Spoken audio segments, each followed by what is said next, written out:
В сентябре 1969 года в селе Ржавчик Тисульского района Кемеровской области велись разработки каменноугольного пласта. В одном из карьеров на глубине 70 метров нашли двухметровый саркофаг из мрамора. Подрывник Иван Карнаухов был первым, кто увидел этот предмет.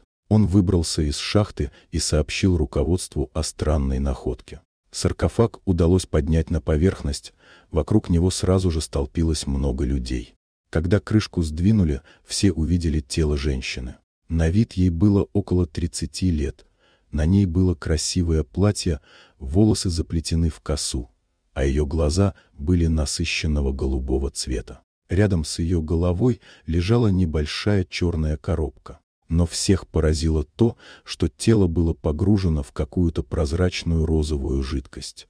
Через несколько часов после находки в Ржавчик прибыли военные. Они хотели погрузить саркофаг в большой вертолет, но он оказался слишком тяжелым. Тогда из него решили слить раствор, а уже в следующую секунду тело красавицы начало чернеть и будто сморщилось. Жидкость вернули в саркофаг, чтобы восстановить прежний облик мумии.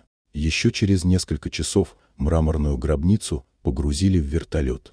С тех пор о ней ничего не было слышно. Говорят, что в тот день сотрудники КГБ переписали по именам и фамилиям всех очевидцев и приказали молчать о случившемся. Дело о тисульской красавице сразу же отметили грифом «секретно». Через несколько дней в местном доме культуры выступал некий ученый, имя которого не называется. Якобы он рассказал, что платье красавицы шито из неизвестного материала, аналогов которому еще не изобрели. А еще он рассказал любопытным жителям Ржавчика, что возраст найденной мумии составляет 800 миллионов лет. Получается, она на сотни миллионов лет старше динозавров. А еще старше первых месторождений угля в Кемеровской области, которым не более 340 миллионов лет. Именно на этот момент и обратили внимание ученые. Как может саркофаг быть спрятан в слоях угля, которые возникли на сотни миллионов лет позднее, чем само захоронение? Все это стало известно в 2019 году, когда истек 50-летний срок секретности. В шоу Андрея Малахова несколько жителей села Ржавчик и историки попытались разобраться в том, насколько реальной была сама находка.